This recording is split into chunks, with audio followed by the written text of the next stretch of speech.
Oh, why is this? All I'm about to say, it looked like it was continuing my last live. I was about to be like, All right, so we are here, y'all. Let's get it. We are here. We're going to be reading Samuel 23 until whenever, because of course I do not have my planner. I left it at work. But according to this, we're supposed to be reading 22 to 31. So we'll do, I guess we could just finish off this chapter. I mean, not this chapter, but we'll finish off this book. We'll finish off First Samuel, and maybe we'll do Second Samuel 1 and 2. Maybe that's what we'll do. So anyway, let's get it. I'm gonna pray and then we're gonna get started.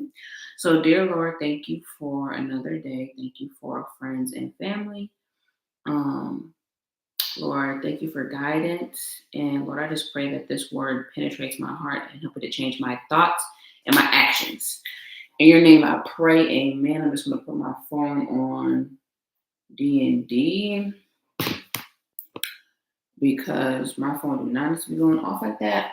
So we got chapter 23 of First Samuel. So then they told David saying, okay, so just so we remember, the last time we read, Saul killed a whole bunch of priests because they like blessed David, but they didn't know that David was fleeing from Saul because he said he was on like a secret mission. So a whole bunch of priests have been killed by Saul and his people, because he's scared of David, basically. So chapter 23. Then they told David, saying, look, the Philistines are fighting against Keilah, and they are robbing the threshing floors. Therefore David inquired of the Lord, saying, shall I go and attack these Philistines? And the Lord said to David, go and attack the Philistines and save Keilah. But David's men said to him, look, we are afraid here in Judah. How much more then if we go to Keilah against the armies of the Philistines? Then David inquired of the Lord once again. And the Lord answered him and said, arise, go down to Keilah, for I will deliver the Philistines into your hand. And David and his men went to Keilah and fought the Philistines, struck them with a mighty blow, and took away their livestock. So David saved the inhabitants of Keilah, which, remember, David is with a whole bunch of people who were rejected and like scared. So they went and took the livestock from more powerful people. But that's only because they inquired of the Lord. In, what is this, 5 verses, he inquired of the Lord twice, which shows like how dependent we got to be on the Lord. Dependence on the Lord. Even though they were fearful, though, like David is leading people who are scared, but he still asked God and persuaded them, like, no, let's make this happen. Now it happened when Abiathar, the son of Ahimelech, fled to David at Keilah, that he went down with an ephod in his hand. And Saul was told that David had gone to Keilah. Keilah, not Keilah, Keilah. So Saul said, God has delivered him into my hand. This is what Saul said. So peep the difference between Saul and David. This is a complete difference. Saul says that God delivered into his hand. God delivered. That's what Saul says. Saul says. After looking at a situation, David looks at a situation and asks God what he says.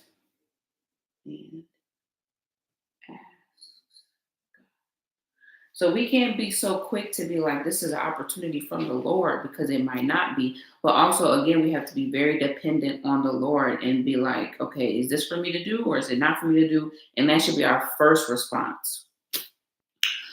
God delivered in my hand. For he has shut himself in by entering a town that has gates and bars. Then Saul called all the people together for war to go down to Keilah to besiege David and his men. When David knew that Saul plotted evil against him, he said to Abiathar the priest, bring the ephod here. Then David said, O God of Israel, your servant has certainly heard that Saul seeks to come to Keilah to destroy the city for my sake. Will the men of Keilah deliver me into his hand? Will Saul come down as your servant has heard. O Lord God of Israel, I pray, tell your servant. And the Lord said he will come down. Then David said, will the men of Keilah deliver me and my men into the hand of Saul? And the Lord said, they will deliver you. So David and his men, about 600, arose and departed from Keilah and went wherever they could go. Then it was told to Saul that David had escaped from Keilah, so he halted the expedition. Peep this game. Okay. So David this is really wild because this is so opposite of what I would have done. David just like delivered Keilah from the Philistines, right? You would think loyalty, right? You would think that Keilah would not do anything against him. Hi, Jay, where you at? Hey, can you hear me? And I'm back in Minnesota. Ooh, back at home. Anyway, so you would think that Keilah, right? Loyalty in this situation, loyalty should be from Keilah to David, right? And his men, right? But this is why you have to ask, this is why you have to ask God about everything, because even though, where are we? Oh my gosh, girl, you talking about where we're at in the Bible. I'm talking about where I'm in Minnesota. We're in chapter 23 of 1 Samuel, and 23, and where we, like, the paragraph that I'm at is 6 to 13. Like, that's what I just read. That is so funny. Anyway, so you would think that the loyalty would be from Keilah to David and his men, but that's why you have to ask God about stuff, because things that you think is common sense, just because something is common sense does not mean that it is the Lord's will. If somebody just saved you from something, you would think you would help them back. You would save them from being, killed. But this is why we have to ask the Lord about things. Common sense, and even the things that we think is obvious, and things we think are obvious still need confirmation from God. Like, we really, wow, that's really crazy. He has inquired of the Lord about, what is this, 3 times? 3 times so far in this chapter. Okay. And David stayed in the strongholds in the wilderness and remained in the mountains of the wilderness of Ziph. Saul sought him every day, but God did not deliver him into his hand. So David saw that Saul had come to seek his life, and David was in the wilderness of Ziph in a forest. When Jonathan, Saul's son, arose and went to David in the woods and strengthened his hand against God, and he said, do not fear, for the hand of Saul my father shall not find you. You shall be king over Israel, and I shall be next to you. Even my father Saul knows that. So the two of them made a covenant before the Lord, and David stayed in the woods, and Jonathan went to his own house. Then the Ziphites came up to Saul at Gibeah, saying, is David not hiding with us in the strongholds in the woods, in the hill of Hachilah, which is on the south of Jeshimon? Snitching, right? The Ziphites. Crazy. Now, therefore, O king, come down according to the desire of your soul to come down. Our part shall be to deliver him into the king's hand. People don't even be knowing you and be wanting to just sabotage you. And Saul said, blessed are you of the Lord. Prime example, just because people use God's name does not mean that they have the best, Christ-like intentions. Using God's name and religious, I'll just say religious words, doesn't mean Christ-like intention. People be wanting the worst for you and be like, bless you. That's really crazy. Boom, boom. Where we at? Blessed are you of the Lord, for you have compassion on me. Mind you, he's trying to kill this man for no reason. Please go and find out for sure and see the place where his hideout is and who he has seen there. For I am told he is very crafty. He wasn't just told, he experienced them. See therefore and take the knowledge of all the lurking places where he hides, and come back to me with certainty, and I will go with you. And it shall be, if he is in the land, that I will search for him throughout the clans of Judah.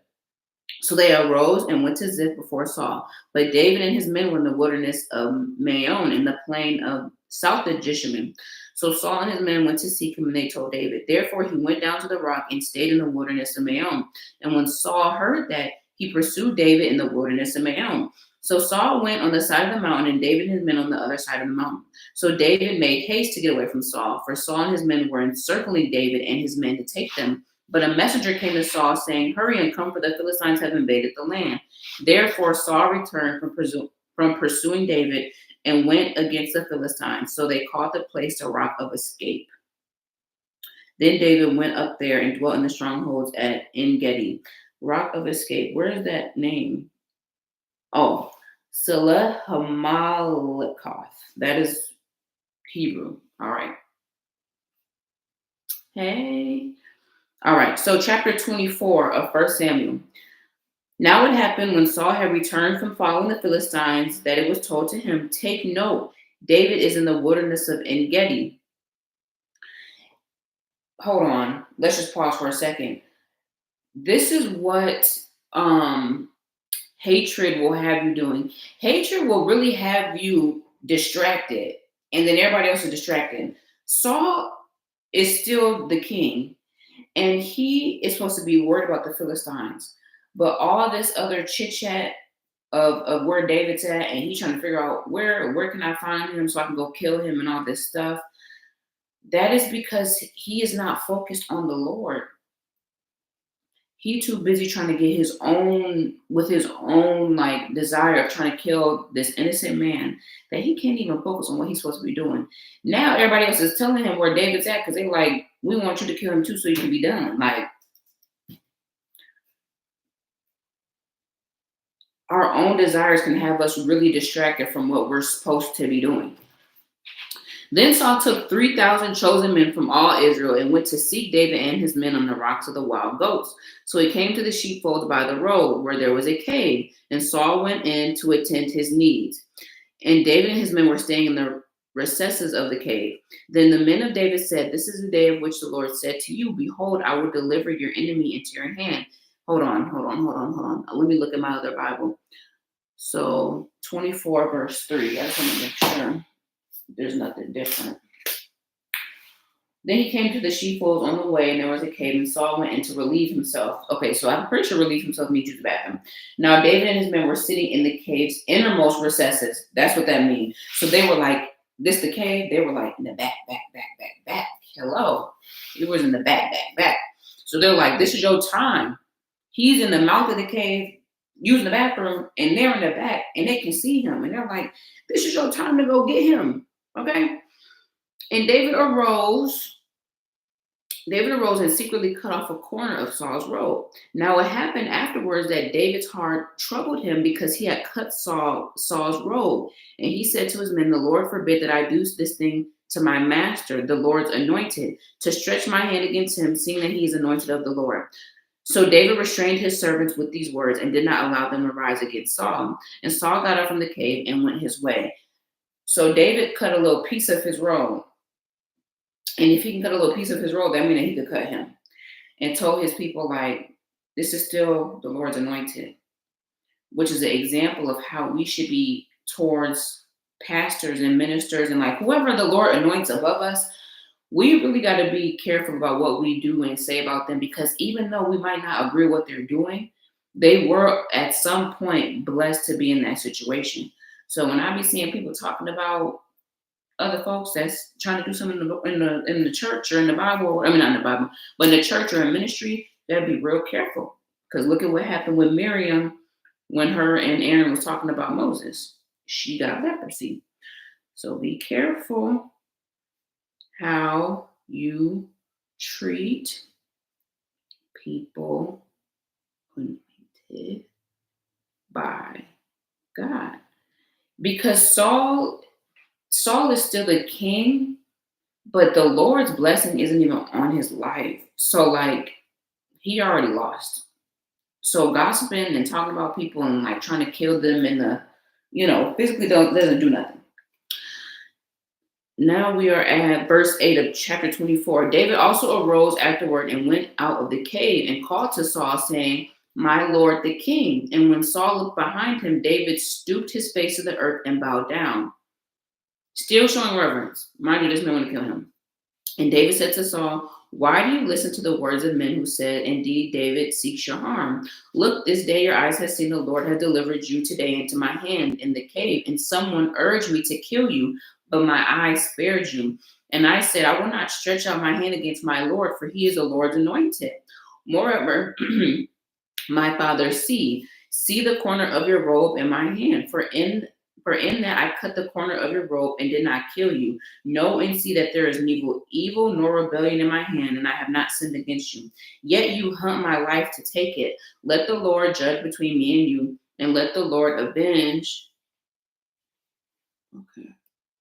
And let the Lord avenge where we were me on you. But my hand shall not be against you. As a proverb of the ancients say, wickedness proceeds from wicked. But my hand shall not be against you. After whom has the king of Israel come out? Whom do you pursue? A dead dog, a flea? Therefore the Lord be judge and judge between you and me. And see and plead my case and deliver me out of your hand. Okay. So it was when David had finished speaking these words to Saul that Saul said, "Is this your voice, my son David?" And Saul lifted up his voice and wept. Then he said to David, You are more righteous than I, for you have rewarded me with good, whereas I have rewarded you with evil. And you have shown this day how you have dwelt well with me, for the Lord God delivered me into your hand, and you did not kill me. For if a man finds his enemy, will he let him get away safely? Therefore may the Lord reward you with good, what you have done to me this day. And now I know indeed that you shall surely be king, and that the kingdom of Israel shall be established in your hand. Therefore swear to me now by the Lord that you will not cut off my descendants after me, and that you will not destroy my name from my father's house. So David swore to Saul, and Saul went home, but David and his men went up to the stronghold. So just because you have the opportunity to kill somebody,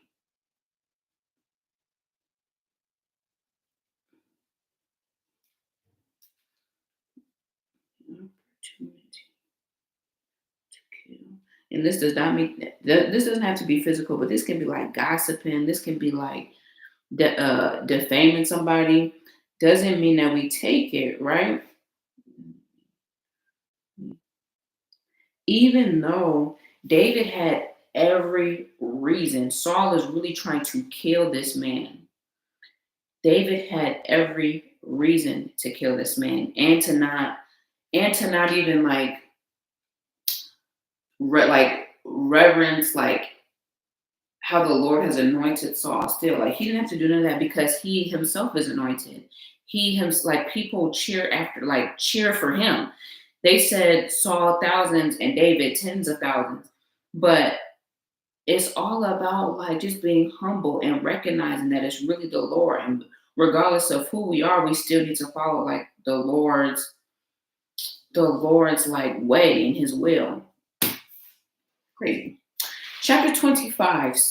Then Samuel died. Oh my gosh, tears. And the Israelites gathered together and lamented for him and buried him at his home in Ramah. And David arose and went down to the wilderness of Paran. Now there was a man in Maon whose business was in Carmel, and the man was very rich, and he had 3,000 sheep and 1,000 goats, and he was shearing his sheep in Carmel. The name of the man was Nabal, and the name of his wife was Abigail. Ooh, I think I know this story. I think it's when the wife saved him. Anyway, and she was a woman of good understanding and beautiful appearance, but the man was harsh and evil in his doings. He was of the house of Caleb. I thought Caleb was the one I think who was one of the spies who didn't come back with anything bad. I think.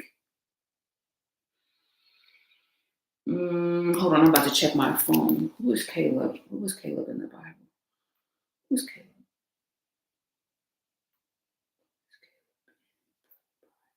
Pretty sure he was one of the spies that came back with good.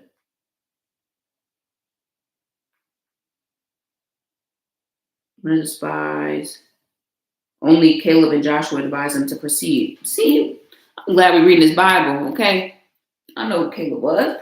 Anyway, when David heard in the wilderness that Nabal was shearing his sheep, David sent 10 young men, and David said to the young men, go up to Carmel to Nabal and greet him in my name. And thus you shall say to him who lives in prosperity, peace be with you, and peace to your house, and peace to all that you have.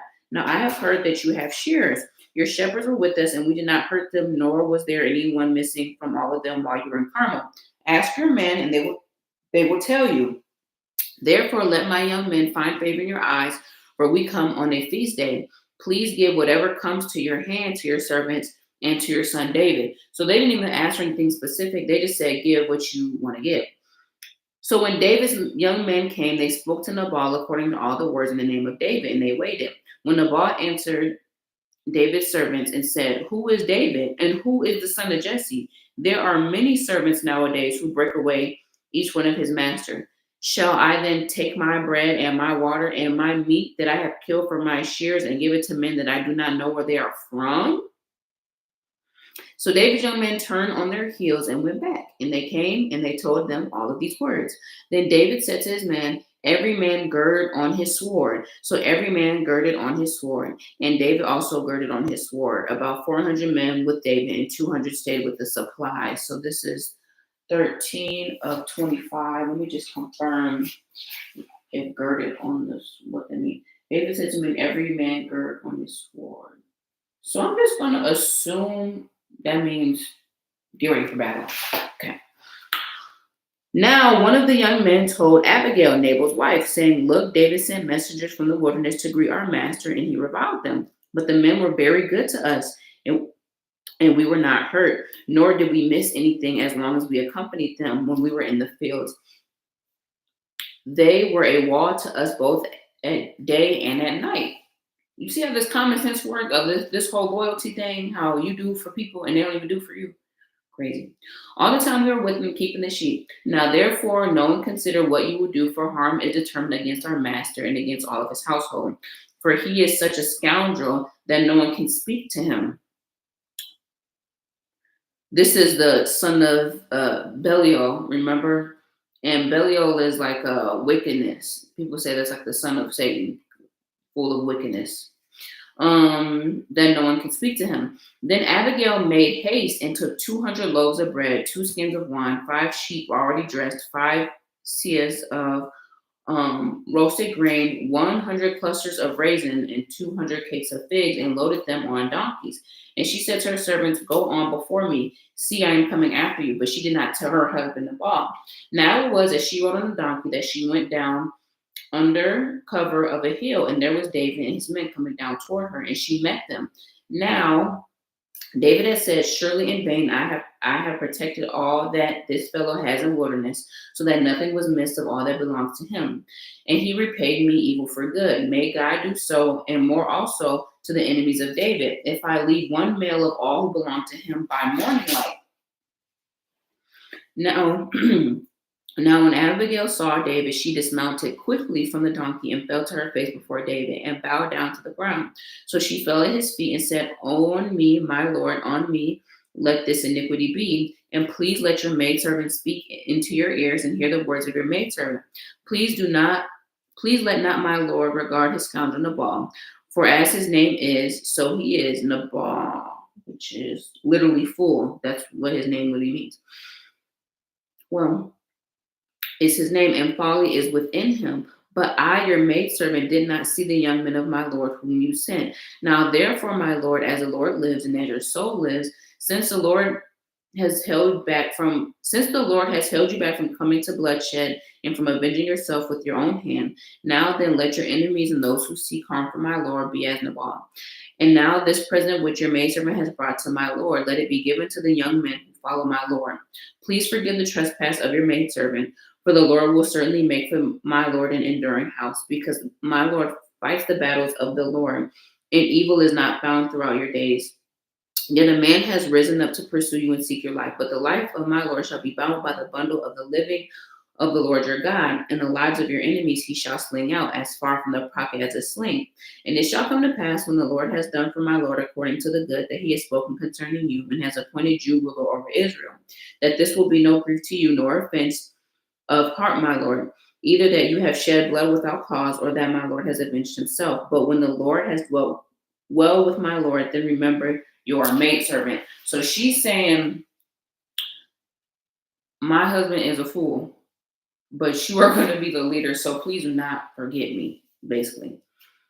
Then David said to Abigail, blessed is the Lord of God of Israel, who sent you this day to meet me, and blessed is your advice, and blessed are you, because you have kept me this day from coming to bloodshed, and from avenging myself with my own hand. For indeed, as the Lord God of Israel lives, who has kept me back from hurting you, unless you had hurried out to meet me, surely by morning light no males would have been left in Nabal. So David received from her hand what she brought him, and said to her, go up in peace to your house, and see that I have heeded your voice and respected your person. Now Abigail went to Nabal, and there he was holding a feast in his house, like the feast of a king. Nabal's heart was merry within him, for he was very drunk. Therefore she told him nothing, little or much, until morning light. So it was in the morning, when wine had gone from Nabal, and his wife had told him these things, that his heart died within him, and he became like a stone. And I'm pretty sure this means that he had a heart attack. Then it happened after about 10 days that the Lord struck Nabal, and he died. 25. Let me just make sure this was. So, where is this? Okay. Abigail came to him. His heart was merry, drunk. Then it came out of him, like his heart died within him. Oh, so he was paralyzed. That's what they mean by as a stone. He was paralyzed and helpless as a stone. And then 10 days later, the Lord struck him. So, I'm just make a quick note.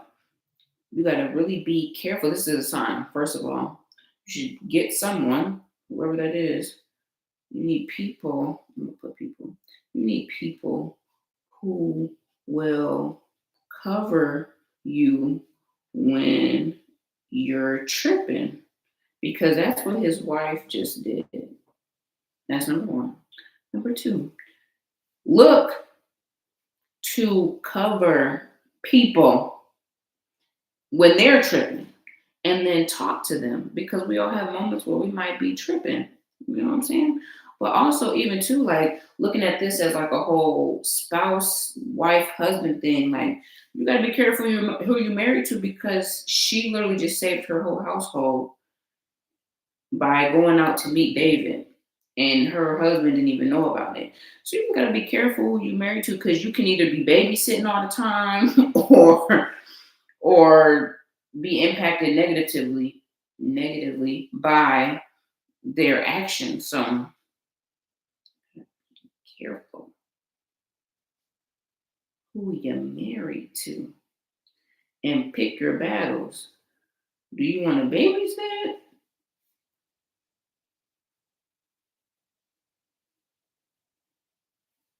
and have to protect from foolishness? I understand praying over somebody because of spiritual warfare, but you got to protect them from the foolishness that they walked into. It's crazy. Verse 39 of 25. So when David heard that Nabal was dead, he said, blessed be the Lord who has pleaded the cause of my reproach from the hand of Nabal, which means that David didn't even have to go down there to kill this man. The Lord did it. We don't need vengeance all the time. So David sent and proposed to Abigail to take her as his wife. When the servants of David had come to Abigail at Carmel, they spoke to her, saying, David sent us to you to ask you to become his wife. Then she arose, bowed her face to the earth, and said, here is your maidservant, a servant to wash the feet of the servants of my Lord. So Abigail rose in haste and rode a donkey, attended by 5 of her maidens, and she followed the messengers of David and became his wife.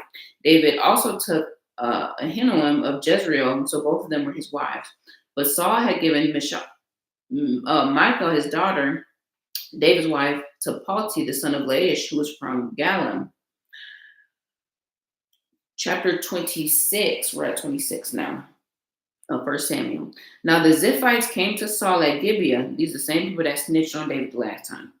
Is David not hiding in the hill of Hachilah, opposite of Jeshimon? When Saul rose and went down to the wilderness of Ziph. Now, mind you, this is after, wow, this is after David already spared his life. David spared his life. This man still is trying to kill this man.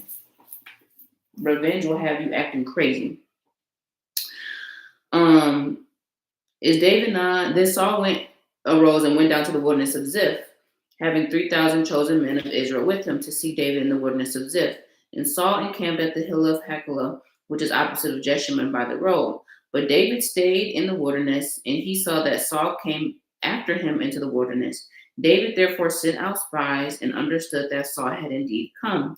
So David arose and came to the place where Saul had encamped, and David saw the place where Saul lay, Abner the son of Ner, the commander of his army. Now Saul lay within the camp, and the people encamped around him.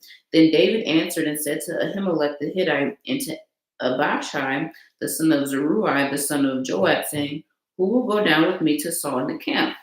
And Abishai said, I will go down with you. So David and Abishai came to the people by night, and there Saul was laying sleeping within the camp, with his spear stuck in the ground by his head. So he can take his own spear and kill him. That's what he could do. And Abner and the people lay around him. Then Abishai said to David, God has delivered your enemy into your hand this day. Now, therefore, please let me strike him at once. You don't even got to do it. I'm going to do it. Okay? Right into the earth. And I will not have to strike him a second time.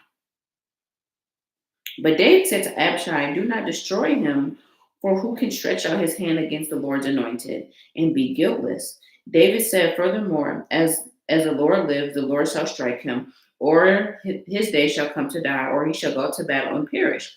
The Lord forbid that I should stretch my hand out against the Lord's anointed.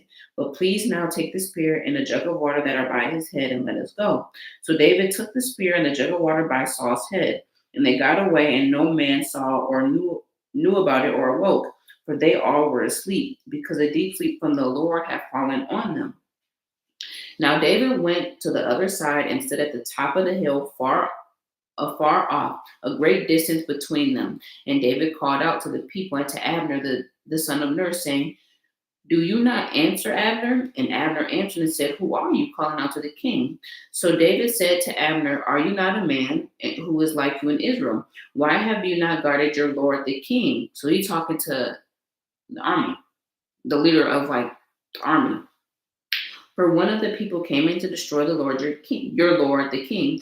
This king that you have done is not good. As the Lord lives, you deserve to die, because you have not guarded your master, the Lord's anointed. And now see where the king's spear is, and the jug of water that was by his head. Then Saul knew David's voice and said, is that your voice, my son David? And David said, it is my voice, O king. And he said, why does my Lord thus pursue his servant? For what have I done, or what evil is in my hand? Now therefore, please let my Lord the king hear the words of his servant. If the Lord has stirred you up against me, let him accept an offering. But if it is the children of men, that they may be cursed before the Lord, for they have driven me out this day from sharing in the inheritance of the Lord, saying, go and serve other gods. So now do not let my blood fall on the earth before the face of the Lord, for the king of Israel has come out to seek a flea, as when one hunts a partridge in the mountains. Then Saul said, I have sinned. Return my son David, for I will harm you no more, because my life was precious in your eyes this day. Indeed, I have played the fool and erred exceedingly. And David answered, saying, here's the king's spear. Let one of the young men come over to get it. May the Lord repay every man for his righteousness and his faithfulness. For God delivered you into my hand today. But I will not stretch out my hand against the Lord's anointed. And indeed, as your life was valued much this day in my eyes, so let the life be valued as much in the eyes of my Lord, and let him deliver me from all tribulation. Then Saul said to David, may you be blessed, my son David. You shall do both great things and also still prevail. So David went on his way, and Saul returned to his place. Hold on real quick. I wonder why David did not ask the Lord. Like, he's saying, the Lord, I shouldn't hurt the Lord's anointed. But David has not inquired of the Lord of these things, because we have not read that God said, "Do not kill my anointed." We have not read that. So David is saying that, but that is not in the book. That's not what we've read so far. Okay. That's not what we read. Boom. Chapter 27. And David said in his heart, "Now I shall perish someday by the hand of Saul. There is nothing better for him that I shall speedily escape to the land of the Philistines, and Saul will despair of me to seek me anywhere in any part of Israel. So I shall escape out of his hand." Then David arose and went over with 600 men who were with him at Achish, the son of Maoch, the king of Gath. So David dwelt with Achish at Gath, he and his people, he and his men, each man with his household, and David and his 2 wives, and Ahinoam and the Jezreelites, Abigail the Carmelitess, Nabal's widow. And it was so that David had fled to Gath, so he saw him no more. David fled to where the people, wasn't Goliath from Gath? Hold on. This is going to be real crazy. If Goliath, I'm pretty sure Goliath was from, let's see what tribe. Oh, the Gittite. Okay, I was about to say if Goliath was from Gath. No, because Gath was Gath in the Bible. Let's see what it's going to say. 5 cities of the Philistines. What does Gath represent? 5 always cities of the Philistines. Okay. Yeah, hold on. See, Goliath was a descendant from Rephaim being brought up in Gath. So that's where they would see. I knew I wasn't crazy. So David slayed Goliath. And now because he has not killed, and I'm not going to say that the Lord was presenting Saul to him, but he did not inquire of the Lord of where he should, if he should kill him. And I personally believe that maybe the fact that like happened, the Lord might have been, giving him a hint, like, here, who knows, to each his own, whatever. But it's just interesting that he is now about to go flee to the same place where his enemy was brought up. That's just crazy to me. That's crazy to me. So David dwelt among Achish and Gath, and he and his men. Oh, I read that part. Then David said to Achish, "If I have now found favor in your eyes, let them give me a place in some town in the country that I might dwell there. For why should your servant dwell in the royal city with you?" So Achish gave him Ziklag that day, and therefore Ziklag belonged to the kings of Judah to this day. Now the time that David dwelt in the country of the Philistines was 1 full year and 4 months. So he was really living with the Philistines. That's wild. And David and his men went up and raided the Geshurites, the Jerizzites, and the Amalekites. For those nations were the inhabitants of the land from old, as you go to Shur, even as far as the land of Egypt. Whenever David attacked the land, he left neither man nor woman alive, but took away the sheep, the oxen, and the donkey, the camels, and the apparel, and returned and came back to Achish. Then Achish would say, "Where have you made a raid today?" And David would say, "Against the southern area of Judah, or against the southern area of the Jerahmeelites, or against the southern area of the Kenites." David would save neither man nor woman alive to bring news to Gath, saying, "Lest they should inform us, saying, thus David did." Oh, okay, I see what's going on. Hold on. And thus was his behavior all the time he dwelt in the country of the Philistines. So Achish believed David, saying, "He made his people Israel utterly abhor him, therefore he will be my servant forever." So David is making it seem like he is raiding Israelites, but he's not. He's raiding Philistines, but he's killing all the people where he's raiding, so that nobody can come back to Achish to say he's raiding Philistines. And Achish is believing him because David got his feelings hurt, by this whole situation with Saul.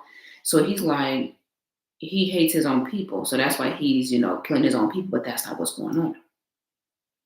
Now it happened in those days that the Philistines gathered armies together for war to fight with Israel. And Achish said to David, "You Assuredly know that you will go out with me to battle, you and your men. Like, you know you're coming. So David said to Achish, surely you know what your servant can do. You know how I get down. And Achish said to David, therefore I will make you one of my chief guardians forever. Now Samuel had died, and all of Israel had lamented for him and buried him in Ramah in his own city. And Saul had put mediums and spiritualists out of the land. Then the Philistines gathered together and came and encamped at Shunem. So Saul gathered all of Israel together, and they encamped at Gilboa.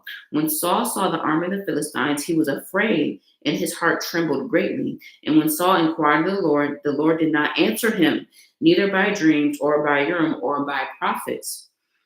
Then Saul said to his servants, find me a woman who is a medium, that I may go to her and inquire of her. So he's saying, forget all this Lord stuff. I'm gonna go find me a psychic, basically. And the servant said to him, in fact, there is a woman who is a medium at Endor. Okay. So Saul disguised himself and put on other clothes, and he went and 2 men with them. And they came to the woman by night. And he said, please conduct a seance for me and bring up for me the one that I shall name to you. Hold on, what does that even mean? What does that mean? Let's see if my other Bible explains it. Verse 3. So Saul disguised himself, put on other raiment, and he and his 2 men went up and came to the woman. And he said, perceive for me a familiar spirit, and bring for me the dead person whom I shall name you. So he wants to talk to the dead. He probably wants to talk to Samuel.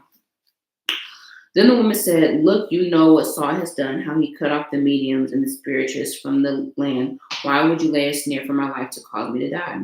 And Saul swore to her by the Lord, saying, as the Lord lives, I'm going to use the Lord's name, no punishment shall come upon you for this thing. Then the woman said, whom shall I bring up for you? And he said, bring up Samuel for me. Ooh, this is deep. So when the woman saw Samuel, she cried out with a loud voice. And the woman spoke to Saul, saying, why have you deceived me? For you are Saul. And the king said to her, do not be afraid. What did you see? And the woman said to Saul, I saw a spirit. Hold on. This says Elohim. Okay, I saw a spirit ascending out of the earth. So he said to her, what is his form? And she said, an old man is coming up, and he is covered with a mantle. Come on now. And Saul perceived that it was Samuel, and he stooped with his face to the ground and bowed down. Now Samuel said to Saul, why have you disturbed me by bringing me up? I was resting peacefully, okay? And Saul answered, I am deeply distressed, for the Philistines make war against me, and God has departed from me and does not answer me anymore, neither by prophets or by dreams. Therefore I have called you, that you may reveal to me what I should do. Then Samuel said, why do you ask me, seeing that the Lord has departed from you and has become your enemy? Why are you asking me? The Lord has done for himself as he spoke by me. For the Lord has torn the kingdom out of your hand and given it to your neighbor David, because you did not obey the voice of the Lord, nor execute his fierce wrath upon Amalek. Therefore the Lord has done this thing to you this day. Moreover, the Lord will also deliver Israel with you into the hand of the Philistines, and tomorrow you and your sons will be with me. The Lord will also deliver the army of Israel into the hands of the Philistines. So he's saying, you and your son is going to be where I'm at, which means that they're going to die. Immediately, Saul fell full length on the ground and was dreadfully afraid because of the word of Samuel. And there was no strength in him, for he had eaten no food all day or night. And the woman came to Saul and saw that he was severely troubled and said to him, look, your maidservant has obeyed your word, and I have put my life in the hands and heeded the words of which you spoke to me. Now therefore please heed also the voice of your maidservant, and let me set a piece of bread before you, and you can eat, that you may have strength when you go on your way. But he refused and said, I will not eat. So his servants, together with the woman, urged him, and he heeded their voice. Then he arose from the ground and sat on the bed. Now the woman had a fattened calf in the house, and she hastened to kill it. And she took flour and kneaded it before Saul and his servants, and they ate it. When they rose, they went away that night. Chapter 29. Then the Philistines gathered together at their armies at Aphek, and the Israelites encamped by a fountain which was in Jezreel. And the Lord of the Philistines passed in review by hundreds and by thousands. But David and his men passed in review at the rear with the Shish. Then the princes of the Philistines said, what are these Hebrews doing here? And Achish said to the princes of the Philistines, is this not David, the servant of Saul, the king of Israel, who has been with me these days or these years? And to this day I have found no fault in him, since he has defected to me. But the princes of the Philistines were angry with him. So the princes of the Philistines said to him, make this fellow return, that he may go back to the place which you have appointed for him, and do not let him go down with us to battle, lest in battle he become our adversary. So they saving him from having to fight against his own people. For with that he could reconcile himself to his master, if not with the heads of these men. Is this not David, of whom they sang and danced? Saul has slain his thousands, and David has slain his 10,000s. Then the Achish called to David and said, surely as the Lord lives, you have been upright, and you're going out and you're coming in with me, and the army is good in my sight. For to this day I have not feared evil, I have not found evil in you since the day of your coming to me. Nevertheless, the lords do not favor you. Therefore return now and go in peace, that you do not displease the lords of the Philistines. So David said to Achish, but what have I done? He knows he's not going to go down there and fight his own people. And to this day, what have you found in your servant, as long as I have been with you, that I might not go down to fight against the enemies of my lord the king? He really playing his part. Then Achish answered and said to David, I know that you are good in my sight as an angel of the Lord. Nevertheless, the princes of the Philistines have said, he shall not go with us to battle. Now therefore rise early in the morning with your master's servants who have come with you, and as soon as you are up in the morning, and have light, depart. So David and his men rose early to depart in the morning. In the morning to return to the land of the Philistines. And the Philistines went up to Jezreel.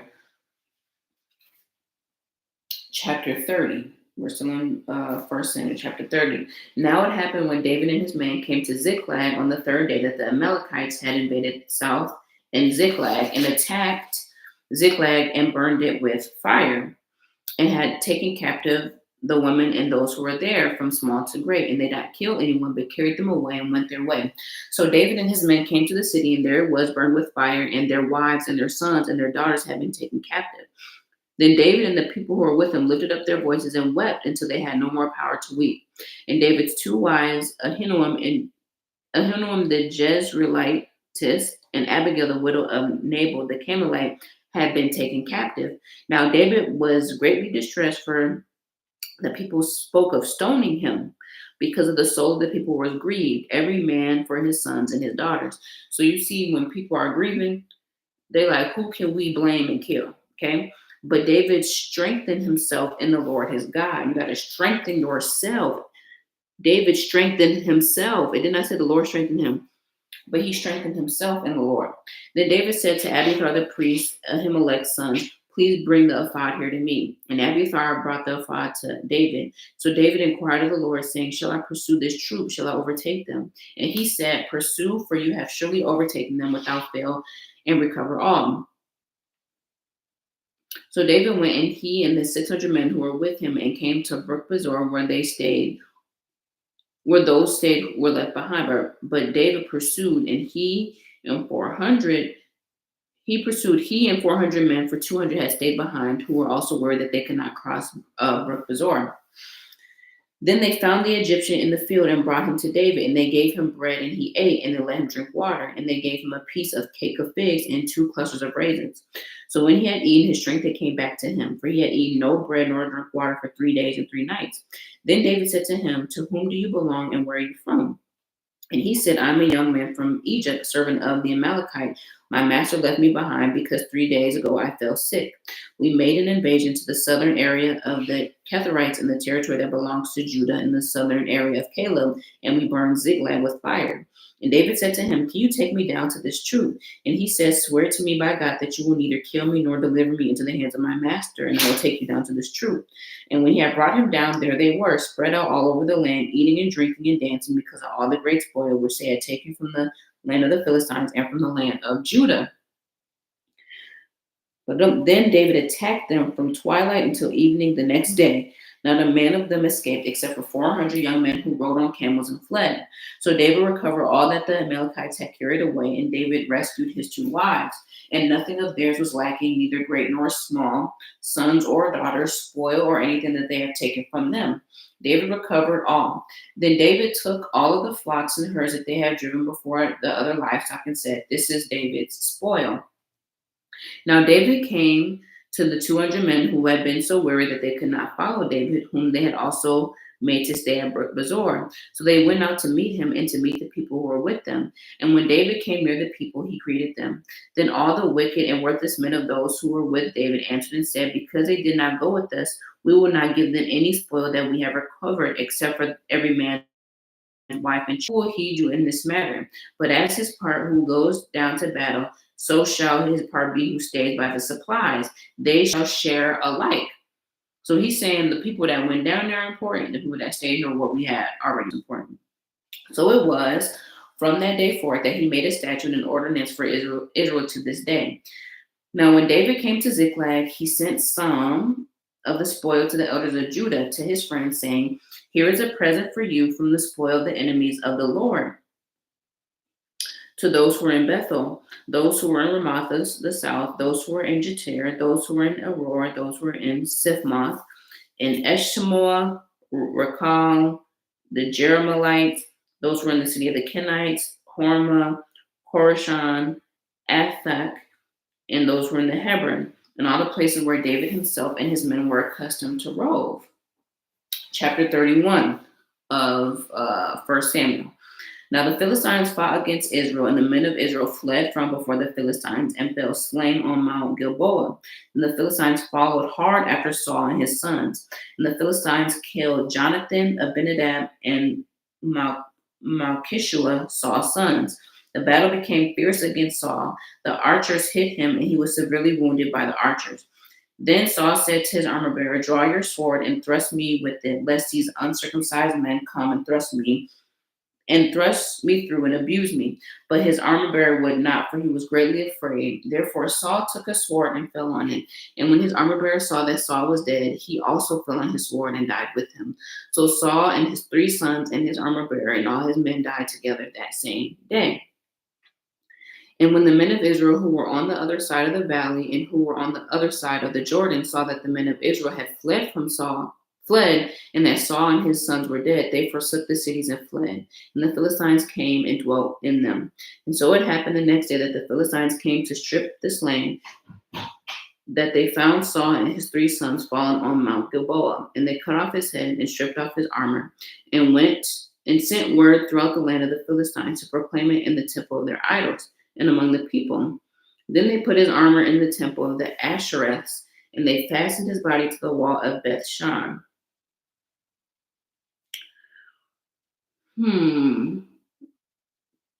They cut off his head, and they put in the temple of their idols. And when the inhabitants of Jabesh Gilead heard what the Philistines had done to Saul, all these valiant men arose and traveled all night and took the body of Saul and the body of his sons from the wall of Bethshan, and they came to Jabesh and burned them there. And they took their bones and buried them under the Teramisk tree at Jabesh and fasted for 7 days. Okay, I think we're going to read 2 more chapters, because according to this, we're only supposed to read to chapter 1. But we started a chapter, we went a chapter further already. So let's read 2 more chapters and then we'll be done. So now we're in 2 Samuel. So in 2 Samuel now, chapter 1. Now it came to pass after the death of Saul, when David had returned from the slaughter of the Amalekites, and David had stayed 2 days in Ziklag. On the 3rd day, behold, it happened that a man came from Saul's camp with his clothes torn and dust on his head. And it was when he came to David that he fell on the ground and prostrated himself. And David said to him, "Where have you come from?" So he said, "I have escaped from the camp of Israel." Escaped from the camp of Israel. Then David said to him, "How did the matter go? Please tell me." And he answered, "The people have fled from battle. Many of the people are fallen and dead. Saul and Jonathan his son are dead as well." So David said to the young man who told them, "How do you know that Saul and Jonathan his son are dead?" Then the young man who told him said, "As I happened by chance to be on Mount Gilboa. There Saul was leaning on his spear, and indeed the chariots and horsemen followed hard after him. Now, when he looked behind him, he saw me and called to me. So I answered, Here I am. And he said, Who are you? And I answered, I am an Amalekite. So he said to me again, Please stand over me and kill me, for anguish has come upon me, but my life still remains in me. So I stood over him and killed him, because I was sure that he would not live after he had fallen. And I took the crown that was on his head and the bracelet that was on his arm, and have brought them here to my Lord, which means that he lied because he didn't kill him. Therefore, David took hold of his own clothes and tore them. So did all the men who were with him. And they mourned and they wept and they fasted until evening for Saul and for Jonathan his son, for the people of the Lord and for the house of Israel, because they had fallen by the sword. Then David said to the young man who told him, Where are you from? And he answered, I am the son of an alien, an Amalekite. So David said to him, How is it that you are not afraid to put forth your hand to destroy the Lord's anointed? Hold on, is this really an Amalekite?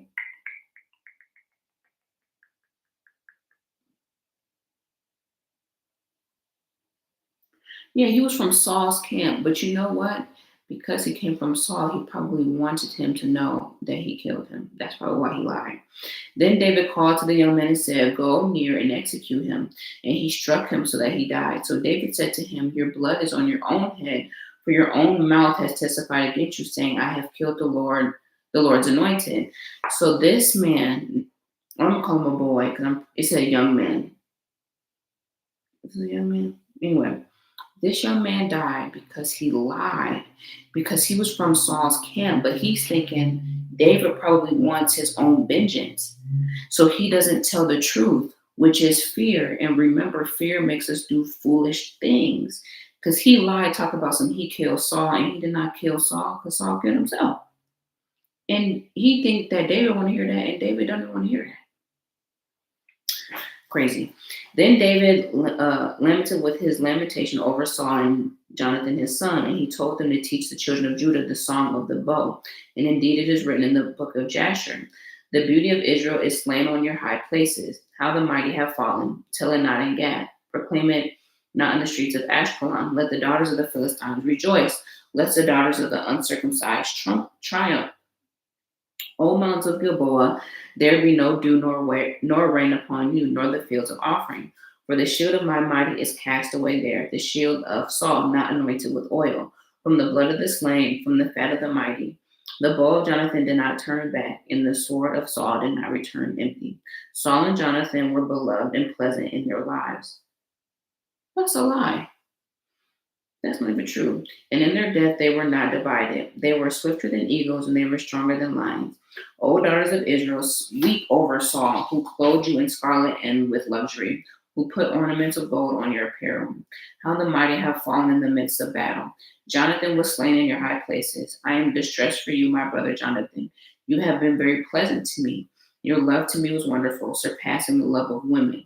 Okay, that's how they brotherly love. How the mighty have fallen and the weapons of war perished. Last chapter, chapter 2. And it happened after this that David inquired of the Lord, saying, Shall I go up to any of the cities of Judah? And the Lord said, Go up. And David said, Where shall I go up? And he said, To Hebron. So David went up there, him and his two wives. And David brought up the men who were with him, every man in his household. So they dwelt in the cities of Hebron. Then the men of Judah came, and they anointed David king over the house of Judah. And they told David, saying, The men of Jabesh Gilead were the ones who buried Saul. So David sent messengers to the men of Jabesh Gilead and said to them, You are blessed of the Lord, for you have shown the kindness of your Lord to Saul, and have buried him. Now may the Lord show kindness and truth to you, that I will repay you with kindness, because you have done this thing. Now therefore let your hands be strengthened and be valiant, for your master Saul is dead, and also the house of Judah has anointed me king over them. But Abner, the son of Ner, commander of Saul's army, took Ishbosheth, the son of Saul, and brought him over to Mahanaim. And he made him king over Gilead, over the Asherites, over Jezreel, over Ephraim, over Benjamin, and all over Israel. Ishbosheth, Saul's son, was 40 years old when he began to reign over Israel, and he reigned 2 years. Only the house of Judah followed David, and at that time David was the king in Hebron over the house of Judah was 7 years and 6 months. Now Abner, the son of Ner, the servant of Ishbosheth, the son of Saul, went out from Mahanaim to Gibeon. And Joab, the son of Zeruiah, the servant of David, went out and met them by the pool of Gibeon. So they sat down, one on one side of the pool and the other on the other side of the pool. Then Abner said to Joab, "Let the young men now arise and compete for us." And Joab said, "Let them arise." So they arose and went over by number 12 from Benjamin, fathers of Ishbosheth and Saul, the son of Saul, and 12 from the servants of David. And each one grasped his opponent by the head and thrust his sword into opponent's side. So they fell down together. Therefore, that place was called the field of the sharp swords, which is in Gibeon. So there was a fierce battle that day, and Abner and the men of Israel were beaten before the servants of David. David's servants did their thing. Now the three sons of Zeruiah were Joab, Abishai, and Asahel. And Asahel was as fleet of foot as a wild gazelle. So Asahel pursued Abner, and in the going he did not turn to the right nor to the left from following Abner, which means that he was really locked in. Then Abner looked behind him and said, "Are you Asahel?" And he said, "I am." And Abner said to him, "Turn aside to your right hand or to your left hand and lay hold on one of the young men and take his armor for yourself." But Asahel would not turn aside from following him. So Abner said again to Asahel, "Turn aside from following me. Why should I strike you to the ground? How then can I face your brother Joab?" However, he refused to turn aside. Therefore Abner struck him in the stomach with a wild blunt end of the spear, so that the spear came out of his back, and he fell down and died on the spot. And so it was that many came to the place where Asahel fell down and died and stood still. Joab and Abishai also pursued Abner, and the sun was going down when they came to the hill of Ammah, which is before Giah, by the road to the wilderness of Gibeon. Now the children of Benjamin gathered together behind Abner and became a unit and took their stand at the top of the hill. Then Abner called to Joab and said, "Shall the sword devour forever? Do you not know that it will be bitter and later in the end? How long will it be until you tell the people to return from pursuing their brethren?" So now they're brethren.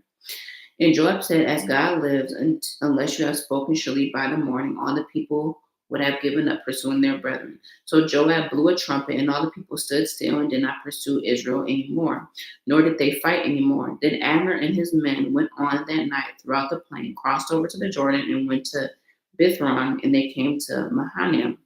So Joab, well, hold on.